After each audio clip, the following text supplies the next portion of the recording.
Before we begin, take a gentle breath in and let it fall out. Notice the weight of your body in the chair or on the floor. Notice the way your shoulders rise without asking. Then soften when you permit them. You are here, and here is where the work of a Stoic warrior quietly begins. We live in a culture that confuses noise for power and speed for progress.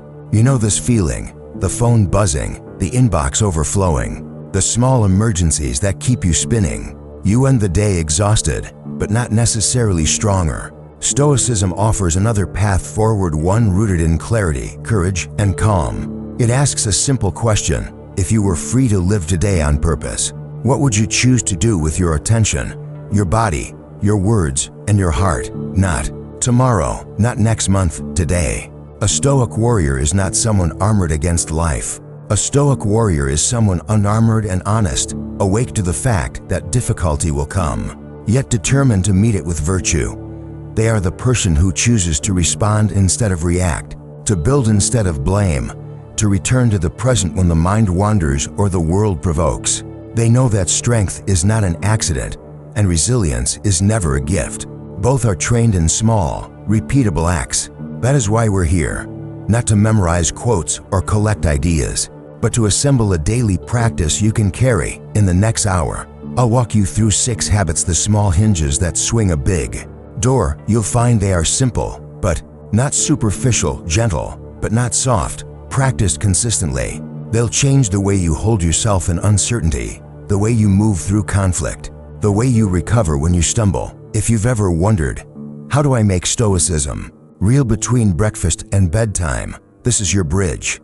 Imagine stepping into your day like a craftsman entering a studio. You hang your coat, sharpen your tools, and remind yourself what you're here to make.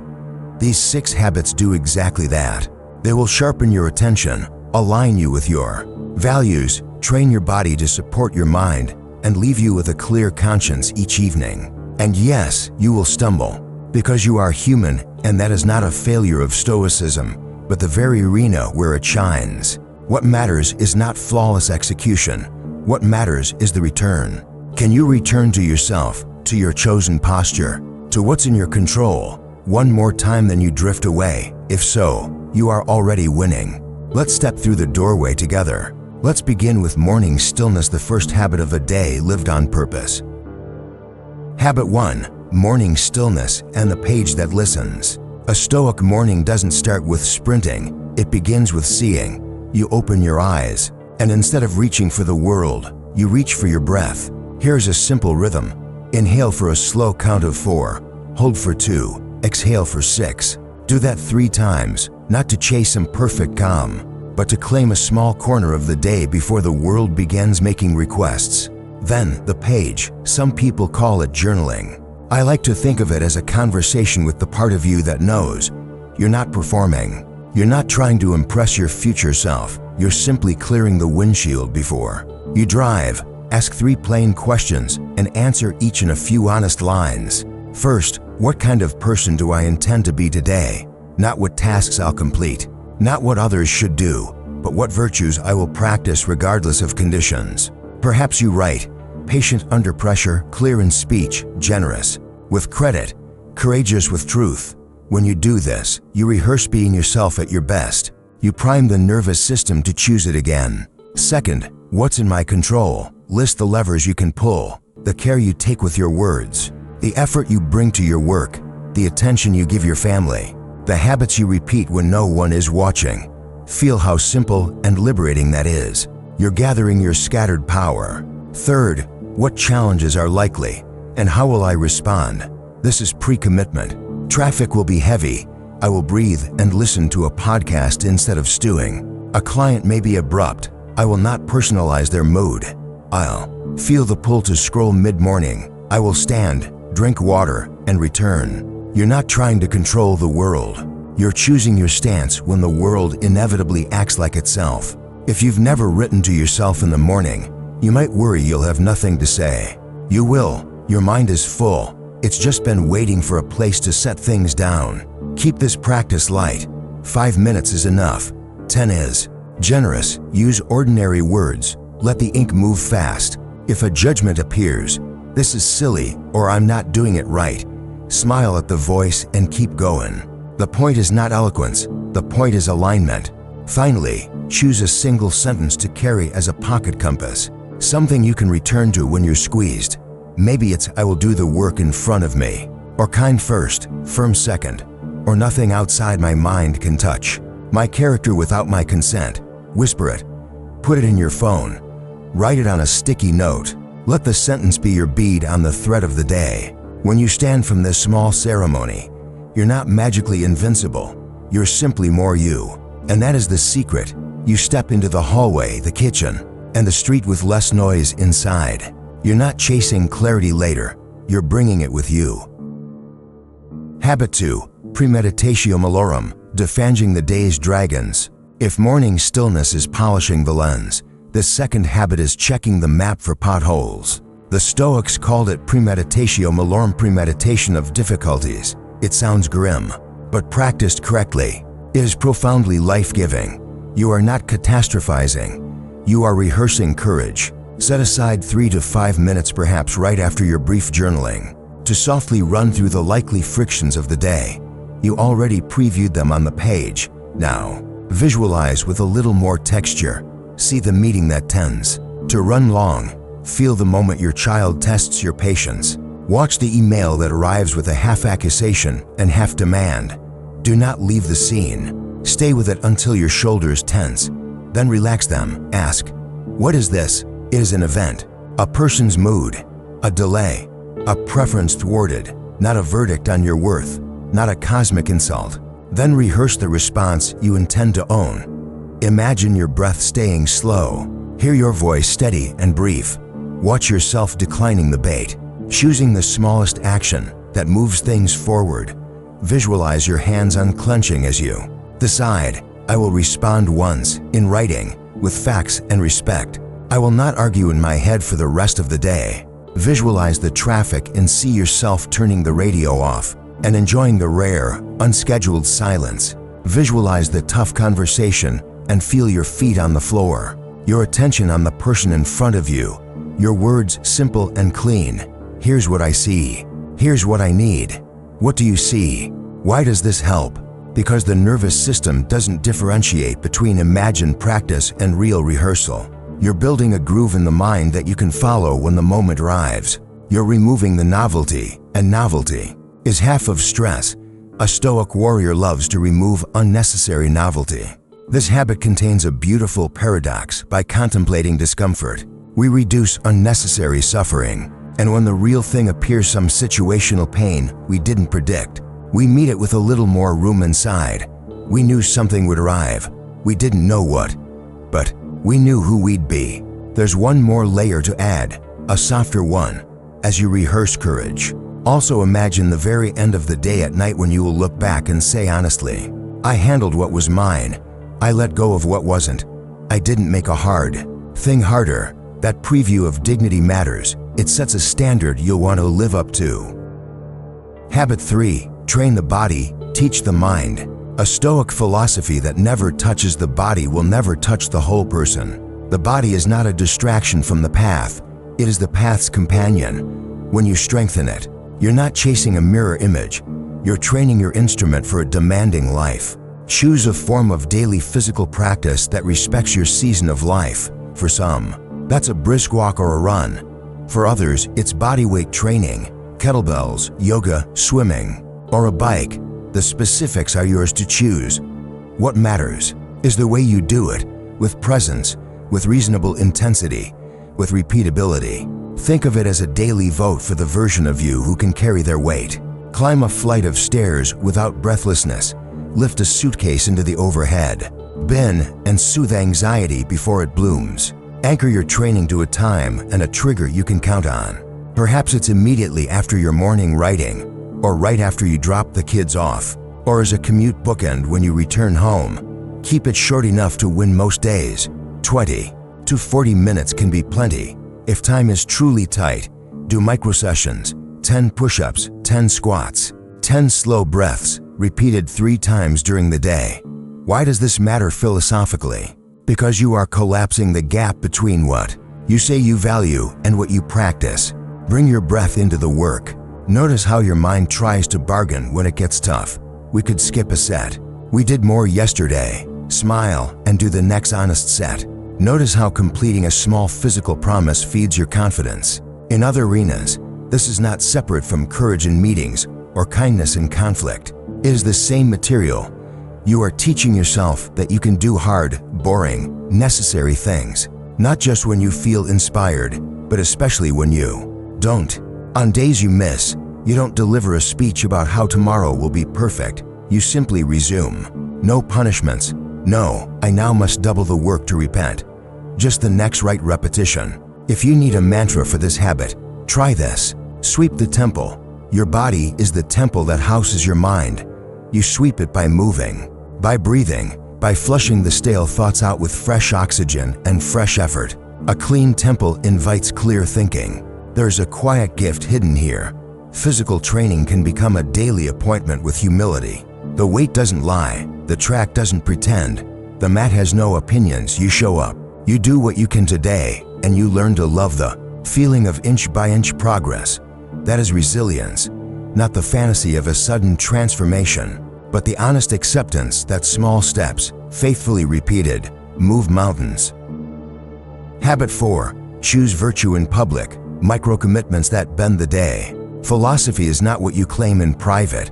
It's what your co-workers, your friends, your family would recognize when they describe how you move through the world. The Stoics named for cardinal virtues wisdom, courage, justice, and temperance. They are huge words, and they can feel abstract, so bring them down to street level with micro-commitments small, public decisions that anyone could observe and say, yes, that's who you said you'd be. Start with wisdom, not the kind that requires rare books, but the kind that loves reality. Ask, in each situation, what is true here beyond my preference? This might sound like, I am frustrated by the timeline, but the constraints are real. What's the highest leverage action now? Or, I notice I'm interpreting that text as criticism.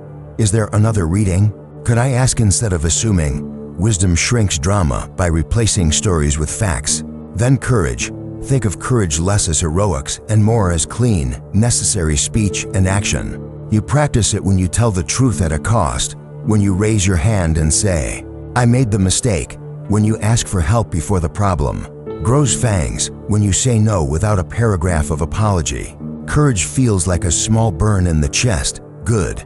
That is the feeling of a life with a spine. Justice, in a day-to-day sense, is the discipline of fairness. It is refusing to take advantage of someone's confusion. It is crediting the person who did the work. It is seeing your colleague as a fellow traveler rather than a competitor in a silent race. Justice is the habit that makes other people safer around you, not because you are harmless, but because you are principled. Temperance is the art of enough. It is not self-denial for the sake of winning virtue points. It is the wise refusal to let appetites run your calendar. It shows up in how you eat, how you spend, how you scroll, and how you speak. Temperance asks, is this helping me live the day I intended? If not, can you practice the simple power of stopping? To make these virtues concrete, pick one small behavior each morning. Declare it to yourself on the page, and then deliver it in the wild. Wisdom, I will ask one clarifying question before giving my opinion. Courage, I will name the hard truth once, simply, today. Justice, I will shine light on a teammate's unseen contribution. Temperance, I will leave one bite, one sip, one scroll undone. These are trivial acts in isolation. Together, they are a set of rails that keep you moving in the direction you chose. They bend your day toward integrity.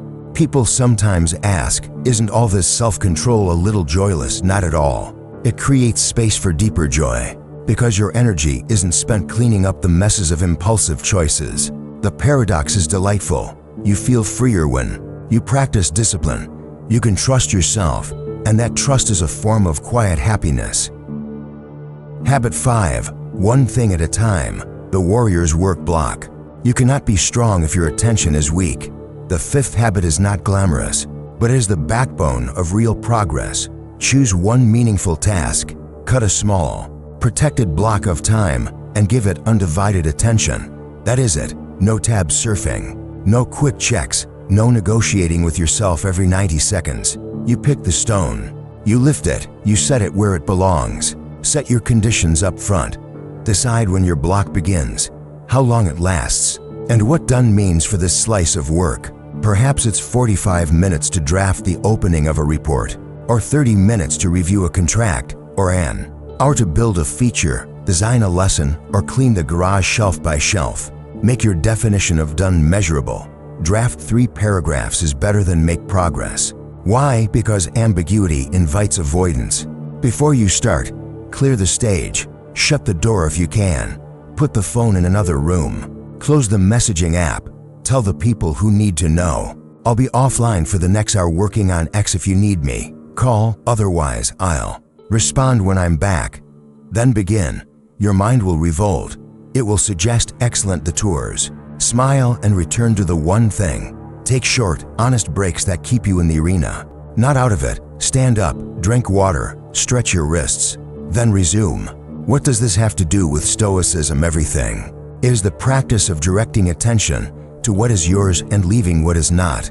It is training in consent. You choose which thoughts to feed, which impulses to allow, which distractions to politely decline. You are building the muscle of returning again and again and again. You might notice resistance rising around minute 12. That is normal. That is the moment to ask, what is the smallest next step? Write one sentence. Fix one function. Label one bin. When you give yourself a next foothold, the cliff shrinks. And when the block ends, stop, rest, celebrate the honest effort. Make a short note about where to pick up tomorrow. Momentum loves a clear on-ramp. There's a beautiful side effect. Deep work softens anxiety because you prove to yourself that you can act. Anxiety often grows in the space between knowing and doing. When you close that gap, even for a short stretch, your sense of agency returns. You remember that you can move the needle. A Stoic warrior does not wait to feel motivated. They begin, and motivation wakes up to follow. Habit 6. Evening review. Return clean. Sleep deep. The day closes the way it began, not with drama, but with attention.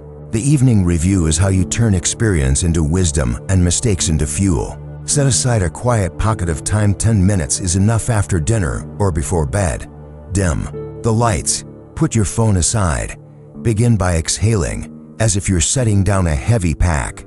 Ask 3 gentle questions on the page or in your mind. First, what did I handle well? Let yourself see it. The considered email. The small apology was offered quickly. The moment you returned to your work instead of feeding a distraction. The walk you took instead of scrolling. Recognition is not vanity, it's reinforcement. You are showing your brain what to repeat. Second, where did I fall short of who I intend to be? This is where many people either avoid or attack themselves. We do neither. We look with clean eyes. I snapped at my colleague. I wasted 20 minutes on nothing. I told a half-truth to avoid friction. Name it without decoration. Then immediately translate it into a forward-looking adjustment. Next time I feel heat rising, I'll pause before I reply. I'll put my phone in the kitchen during my morning block. I'll correct the half-truth tomorrow. You are not a judge handing down a sentence.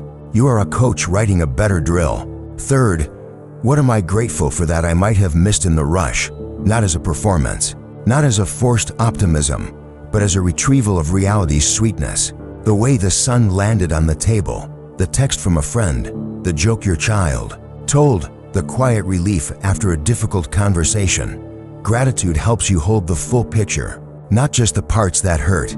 There's one last practice that deepens resilience: deliberate release. Picture everything outside your control: other people's opinions, tomorrow's weather, the market, the 1,000 variables of life, and imagine setting them down in a box labeled "Not mine tonight." Close the lid if a thought tries to climb back out.